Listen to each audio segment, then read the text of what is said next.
कफन मैं दूंगा। ये चित्र कवर है।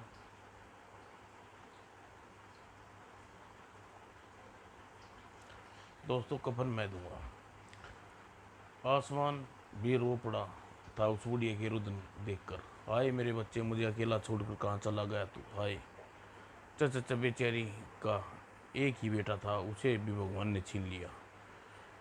ईश्वर की विडम्बना देखो, बेचारी के पास इस इतने पैसे भी नहीं है अपने पुत्र का दाह संस्कार, दफन कफन दफन इत्यादि कर सके।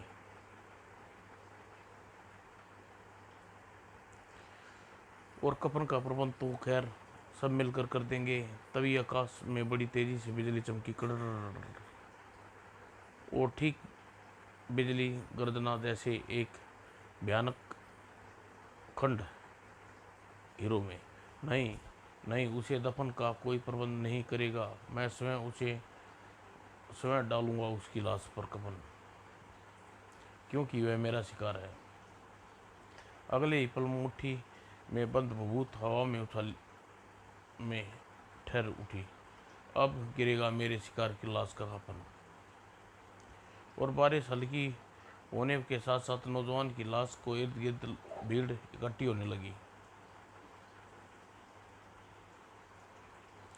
फिर बाकायदा चंदा इकट्ठा होने लगा।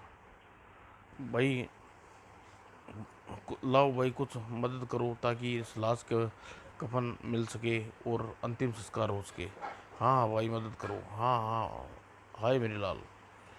लोगों ने अपनी सामर्थ्य अनुसार मदद करने लगे। तभी एक व्यक्ति ने आश्चर्य दृश्य नजर आया। अरे वह देखो, क्या है वह। और एक झटके में सभी निगाहें ऊपर कंठ से निकल गया। कफन। हाय, हाँ यह तो कफन है, वो कफन है। और फिर सभी की फटी आंखें के सामने तेजी से हवा में लहराया कफन। और उस फटी हुई आंखें से समय भय नजर आने लगा जब कफन के सारे लाश उड़ने लगी। अरे लाश उठ रही है, यह तो वास्तविकता नहीं हो सकता, यह प्रेत आत्मा का प्रेत माया है यह तो। तभी कोई हल्क पड़ के चला, भागो उधर। लाश पूरी तेजी से हवा में उठी। हाय मेरे लाल की लाश को रोको।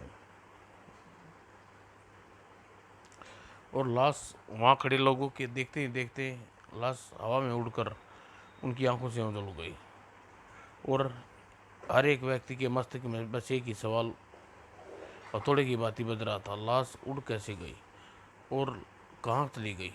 जंगल की आग की भांति यह खबर राजमहल तक पहुंची। क्या आज फिर एक लाश उड़ गई? जी हाँ, वह हट्टा कट्टा युवक रहस्यमय ढंग से जमीन पर गिरा और जल में मृत्यु की तड़पने लगा। कुछ ही देर तड़पने के बाद उ, उसे बड़े ही रहस्यमय ढंग से दम तोड़ दिया। उस व्यक्ति की मृत्यु के ठीक वैसे ही हुई जैसे महाराज पिछले दिनों आपके राज्य में कहीं न कहीं होती है। तो क्या उसकी लाश भी पिछले दिनों की भांति रहस्यमय ढंग से गायब होती लाशों की तरह गायब हो गई? जी हाँ महाराज। चकरा गए महाराज विलक्षण देव। ओह, यह क्या चक्कर है? ये कैसे हो जाता है? लोग रहस्य में मृत्यु और कैसे गायब हो जाते हैं उसकी लाश से? जमीन पर चिंता की विराजमान थी और न्यायप्रिय प्रजापालक महाराज विशाल देव के चेहरे पर प्रजा पर होता यह अत्याचार जिस हमने नहीं देखा जाता। सेनापति, जैसे भी हो इस रहस्य का पर्दाफाश करके जिम्मे उसके जिम्मेदार व्यक्ति को हमारे सामने पेश करो। हम अपनी पूरी कोशिश कर रहे हैं महाराज। यह रहस्य अब तक पता नहीं, अब ज़्यादा दिन रहस्य नहीं रहेगा।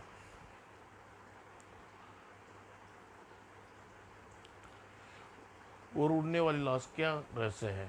उड़ने वाली लाश रहस्य जानने के लिए निकल पड़े सेनापति वीर देव।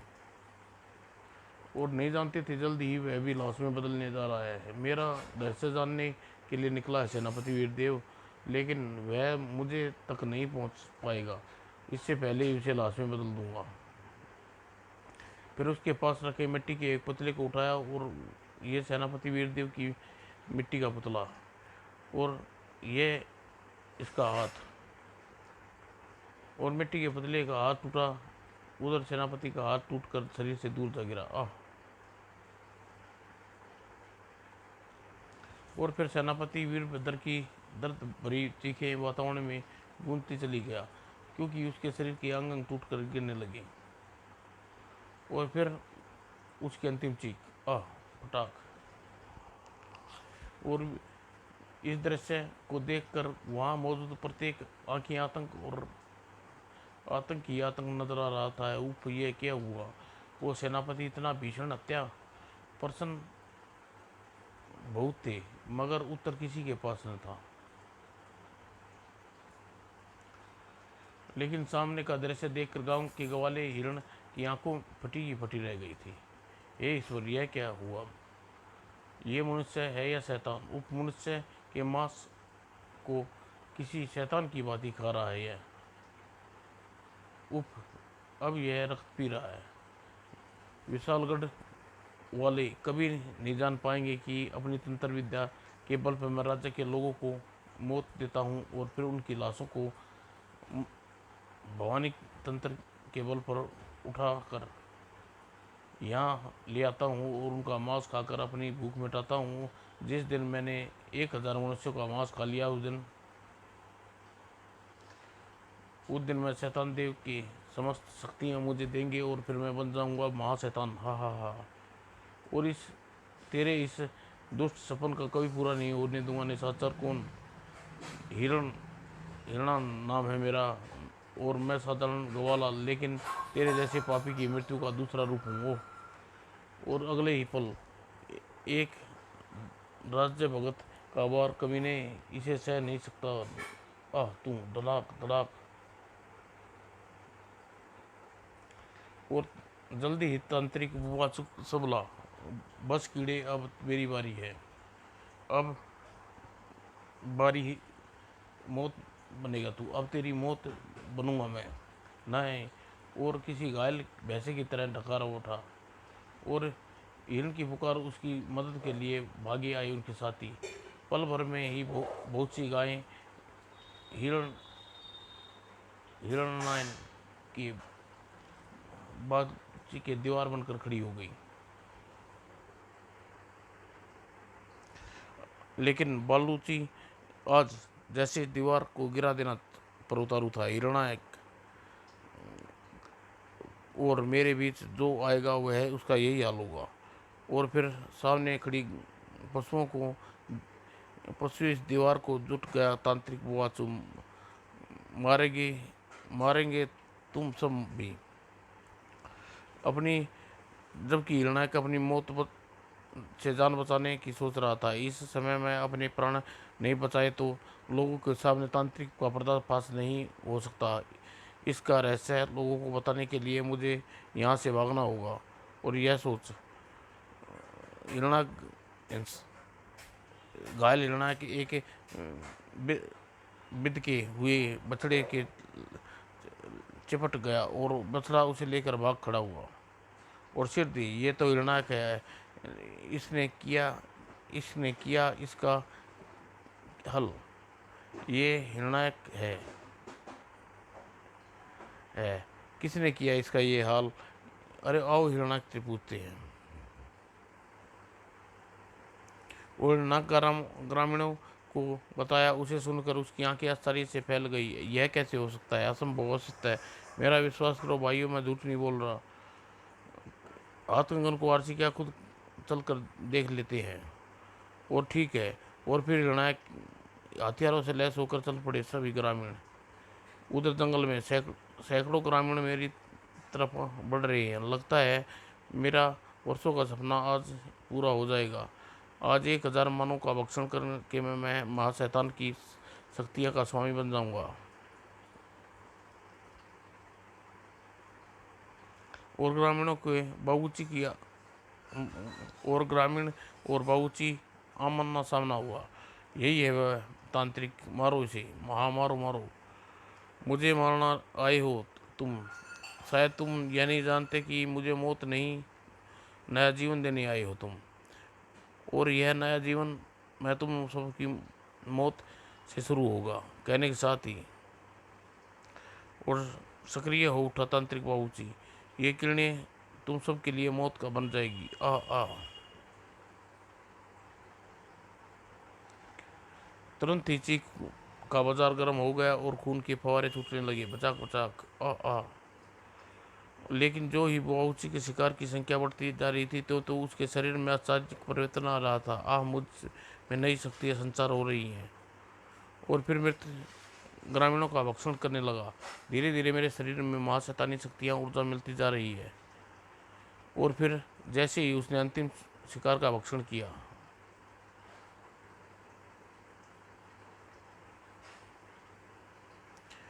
जब तक रोशनी समाप्त हुई, देखने वाले एक आश्चर्य नज़ारा देखा। ये ईश्वर, ये क्या! तांत्रिक का शरीर ऐसा कैसे परिवर्तन हो गया? यह परिवर्तन है तो आश्चर्यजनक परिवर्तन है। आहा हा।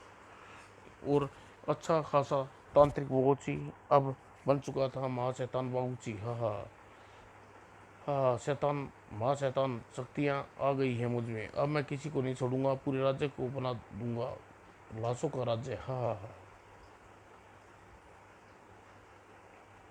फिर शैतान बाबूची टूट पड़ा उन लोगों पर। अब शैतान बाबूची से कोई बचकर नहीं निकल सकता। मौत का बख्श मौत बख्श रहा था शैतान बाबूची बाबूची लोगों को।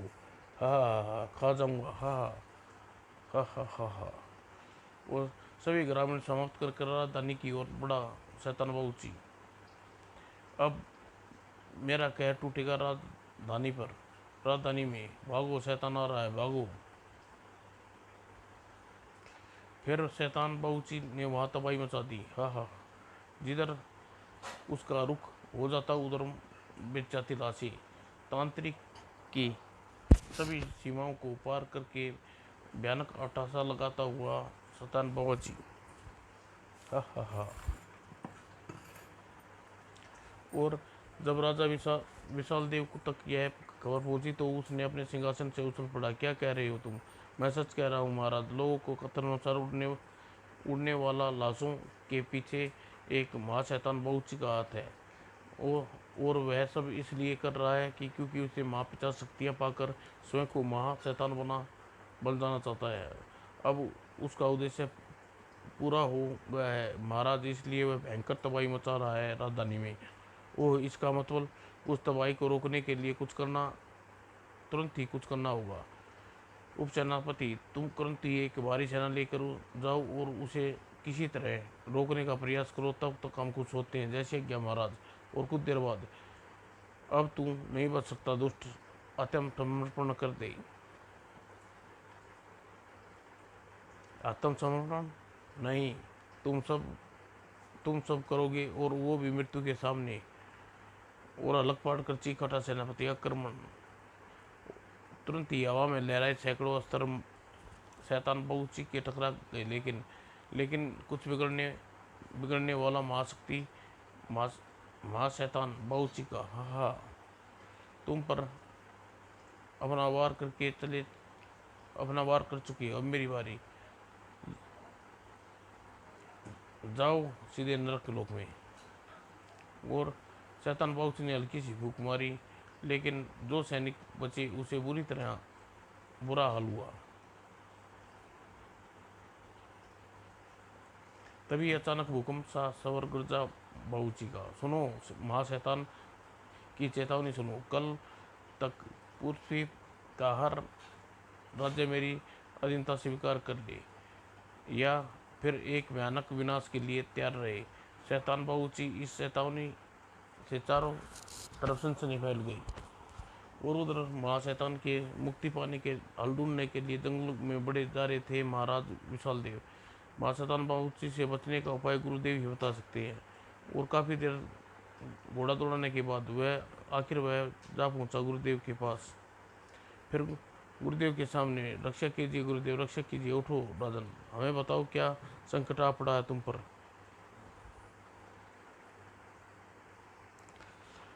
सारी कहानी सुनकर विशाल देव ने अपने गुरुदेव को अंत में बोले, उस शैतान को रोक लीजिए वरना पृथ्वी पर त्राई त्राई उठेगी। संकट समुद्र गहरा है, हमें पता लगाने लगाते हैं कि कैसे समाप्त किया जाएगा। और गुरुदेव ध्यान में, और कुछ ही पलों में, ओह यह तो बागुची है, बागुची है। आप जानते हैं गुरुदेव? हाँ, बहुत अच्छी तरह जानता हूँ, क्योंकि यह मेरा सहपाठी रह चुका है। मैंने उसे बागुची ऋषि कनक राज से एक साथ शिक्षा ग्रहण की थी। वह सदा दुष्ट प्रवृत्ति के मनुष्य रात है। जहाँ मैंने मानवता की भलाई के लिए अपने कार्य में आनंद आता, वहाँ बाबूजी को मनुष्य को सताने और उन्हें अधिक से अधिक दुख देने में आनंद मिलता। शिक्षा पूर्ण करने के बाद हम अपने अपने क्षेत्र में अपना कार्य करने लगे। मैंने मनुष्य की सेवा करना अपना धर्म माना और बाबूजी ने माँ शैतान को प्रसन्न करने के लिए शैतानी शक्तियाँ प्राप्त करना अपना परम उद्देश्य मान लिया, जिसके आज सफल भी हो गया है। उसे रोकने के लिए कोई उपाय कीजिए गुरुदेव, वरना वह पृथ्वी को मनुष्य का जीवन नहीं रहने देगा। चलो तुम्हारे साथ चलकर वहीं चलकर कुछ किया जा सकता है। चलिए गुरुदेव। और अगले ही पल और महाशैतान बाबूजी का प्रकोप चरण सीमा पर था। हा, जब तक पूरी पृथ्वी के मनुष्य मेरी अधीनता स्वीकार नहीं करेंगे, तब नहीं करेंगे कर लेते, तब तक नहीं रुकेगा मौत का यह टंडा। रुक जाओ आज, और रुक रुकेगा आज ही रुकेगा आज तेरी शैतानी तांडव महाशैतान बाबूजी, क्योंकि इस तांडव को रोकने आया हूँ। और इसी को देखते ही चांद गया शैतान। कुछ कुछ राज तू रोकने आया है मुझे? हाँ बाबूजी, आज से वर्षों बाद एक बार फिर तुमसे कहने आया हूँ कि मानवता की हत्या करनी छोड़ दे, क्योंकि अपने इस मौत के तांडव को वरना वरना क्या करेगा तुम? सांप की मादिर पुकारा ऋषि कुछ कुछ राज, वरना तेरे इस मौत के तांडव के साथ साथ तुझे भी खत्म करना पड़ेगा मुझे। तू रोकेगा मुझे? एक तुझ साधु रोकेगा शैतान बाबूजी को, परले को? हाँ हाँ, मेरे सामने तू एक पल भी नहीं टिक सकता। ठहरा भी तुझे नमूना दिखाता हूँ। कहने के साथ ही और बाबूजी ने किरण छोड़ी। वेद ऐसा दिख और शक्तिशाली महाशैतान बाबूजी का वार, और इस वार से दूर जाकर गिरे ऋषि को। आह! और तभी महाशैतान बाबूजी ने दूसरा हाथ का वार किया, लेकिन इस दौर इस वार को ऋषि ने केवल बचाया, बल्कि अपना वार भी किया। मैं रक्त बहाने में विश्वास नहीं करता, लेकिन अगर तू यही चाहता है तो स्वीकार है। तो यह तो फिर दो बड़ी शक्तियां टकरा गई गूंज वातावरण में। दोनों शक्तियों को एक दूसरे के सामने समाप्त करने के लिए जुटी हुई थी। तेरा अंत आज मेरे हाथों होगा महाशैतान। शैतान महाशैतान की शक्तियाँ नष्ट करने की शक्ति नहीं है तुझमें। ओ तड़ाक! आह! अंत है, महाशैतान की शक्ति जीत गई और भयानक आग में गिर गई ऋषि को तक। उफ! आग मुझे जलाई दे रही है। अब तो वही होगा जो मैं नहीं करना चाहता था। और अगले ही क्षण ऋषि अलग पाड़कर चिल्लाए, जय गुरुदेव। और जब पल और पल के लिए समस्त ब्रह्मांड की गूंजती चली गई आवाज़, जय गुरुदेव। और दूसरे क्षण प्रसन्नता से खिल उठे कुछ राज का चेहरा, गुरुदेव। और तभी आसमान से बिजली कड़कड़ाई और एक प्रकाश पुंज धरती की ओर बढ़ा, और फिर वह प्रकाश पुंज मानव रूप में लेने लगा। और वह एक ऋषि का प्रकट होते देख प्रत्येक मनुष्य नतमस्तक हो गई, गुरुदेव प्रणाम। और जबकि घमंड के नशे में चूर उकार शैतान बगुची, गुरुदेव कनकराज, तो अब तुम आ गए शैतान बाबूजी को रोकने, लेकिन तुम मुझे नहीं रोक सकोगे, क्योंकि मैं तुम्हारी विद्या का नहीं महाशैतान शक्तियों का रूप रूप हूँ, खत्म कर नहीं कर सकते तुम मुझे। यह तेरी भूल है बागुची, पृथ्वी पर सदा के लिए नहीं आया कोई, अमर नहीं है यहाँ, जो आया है उसे समाप्त होना होगा। बहुत बकवास कर रहा है तू, ठहर अभी दिखाता हूँ कि तुम्हें महाशैतान की शक्तियों का एक भयानक रूप।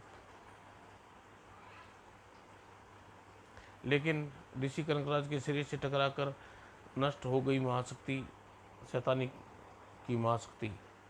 एक बार फिर समझाने का प्रयत्न किया ऋषि कनकराज ने अपने शिष्य को। तू हमारा शिष्य है, इसलिए दुष्टता हम क्षमा करते हैं बगुची।